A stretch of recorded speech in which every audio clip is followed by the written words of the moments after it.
Young sets a mean screen. Very good shot to the block. Everyone knows the NBA has already gone international, with many different star players coming from countries outside the US. In fact, the last time a player born in the USA won the MVP was in 2018. Since then, the top players in the league have all been players born outside American shores. But while most of those players are European, Canadian, or African, the Asian side of the world hasn't been quite as successful in the last few years. That's where Yang Hansen, a Chinese prodigy, could change things for Asia. You might not be too familiar with Yang Hansen. Frankly, not everyone is probably familiar with Chinese basketball as a whole. Most fans only know about Yao Ming. And when it comes to Chinese basketball, most fans only know about how some former NBA players have been dominating in the Chinese Basketball Association. But while China, or even Asia, has never been the biggest NBA talent producers in the world, especially because most Asians tend to be smaller and not as athletic as their Western and African counterparts, there's no doubt that basketball in this part of the world has been steadily growing. Ever since Yao entered the league during the early 2000s, more and more basketball fans from China have been tuning into the NBA. On top of that, China has also been producing great talent, with young talents rising through the ranks and getting themselves recognized early. We've seen the likes of Yi Jianlian, Sun Yu, and Zhou Qi actually making it to the NBA, even though they were never really the most productive players in the league. So, while Chinese players have been good enough to make it to the NBA, no one outside of Yao has actually made an impact. That's pretty disappointing, especially for a country with billions of people and millions of athletes who focus their efforts on becoming the next big thing in basketball. But Yang Hansen could possibly change all that and become China's next big star. Shot clock at 10.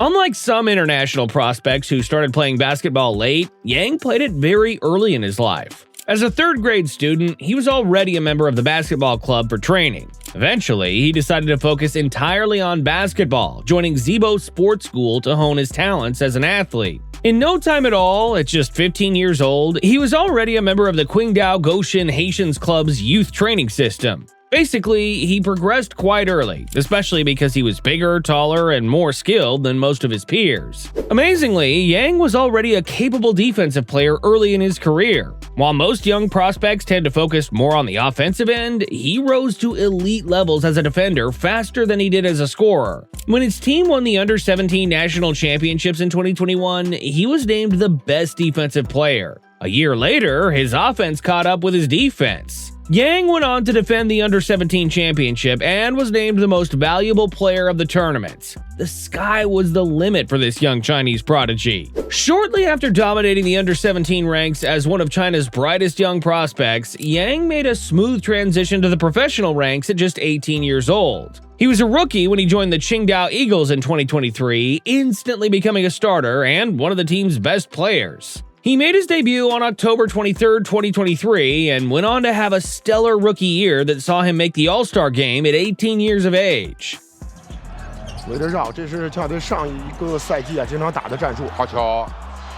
这个时候 When word of this young and rising Chinese star reached the United States, several NBA personnel actually visited the Qingdao training complex to observe Yang. They thought he could have been a sleeper pick for the 2024 draft and would have been selected somewhere in the late stages of the first round or the early part of the second round. However, despite knowing he could have made the NBA in 2024, Yang opted to stay in China, where he became the CBA Rookie of the Year and Defensive Player of the Year, posting 15 points, 10.8 rebounds, and 3.9 assists. At just 18, he was third on his team in scoring, first in rebounding, and first in blocks. He was only getting better. The next season, he was just as dominant, even improving as a scorer. Yang averaged 16.6 points, 10.5 rebounds, 3 assists, and 2.6 blocks during his second season with the Qingdao Eagles, helping the team to a 31-15 season during his stay there. That was when it was clear he was already good enough to try his hand at the NBA. At 20 years old, Hansen Yang declared his eligibility for the 2025 NBA draft, becoming one of the more intriguing names in a pool of talented players. While there were no doubts that players like Cooper Flagg, Dylan Harper, and Ace Bailey, among others, were going to get drafted high in the draft, no one thought that Yang would be one of the players teams in the middle of the first round were watching out for. And there was a good reason to believe he was going to be a top 20 pick that year. 8-6 in favor of France in this one, 4:50 to play in this first quarter.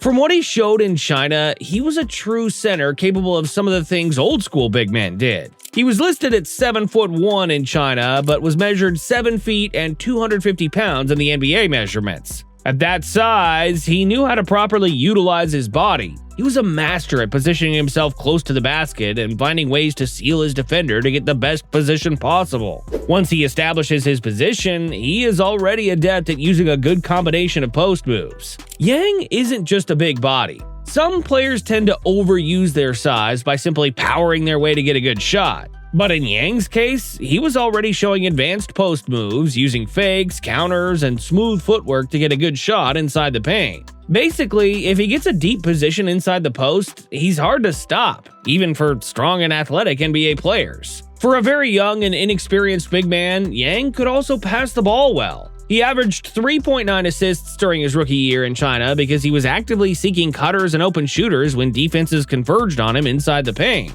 It might take time for his passing to translate into the NBA, but the important part is that he has the vision and the willingness to make plays. Hansen out top. Nice cut by Carter and the layup. If there's a good chance he'd become half the passer Nikola Jokic is, that's already a good sign.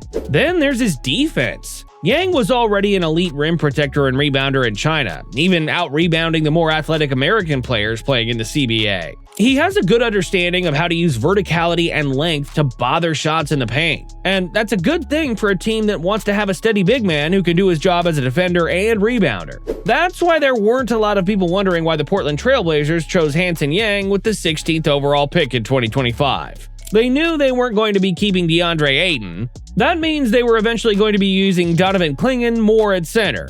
And that's where Yang comes in as a possible backup big man who could even prove he might be a better choice as a starter. Then again, there are still issues with his game. For one, he's yet to prove he can consistently take his game out on the perimeter or even on the three-point line. He attempted around one three-pointer during the 2024-25 season in China, making 33.3% from that distance. Yang lines up a three. Why not, big fella? Why not? That's not entirely good, but that's not bad either. If he could become more consistent as an outside threat, he could become the steal of the draft. Meanwhile, his perimeter defense is questionable at best. He's not the quickest and most athletic center. That means teams are going to be hunting him on pick and rolls to force him to switch out on the perimeter to defend guards. It's likely that the quicker and more skilled guards in the NBA will have a field day running circles around him on the perimeter. Then there's the possibility that he might not be able to adjust to the speed and pace of the NBA. Chinese players have struggled in that department. Yao was simply lucky to have been 7'6" while playing in a slower era. Meanwhile, Yi Jinlian was always a very athletic 7-footer. But as for the other Chinese players, they struggled to keep up with the speed of the game at the NBA level. So, even if Yang could somehow prove he can score and defend well enough in the NBA, there are still concerns about whether or not he's going to be able to keep up with a faster pace. Then again, the fact that he was chosen 16th overall, the first time since Yi to be taken in the top 20, means that he's talented enough for teams to somehow gamble on. It's not easy to gamble a top 20 pick on an unproven international prospect. But if Yang Hansen somehow becomes half as good as Jokic, that means he's already a steal.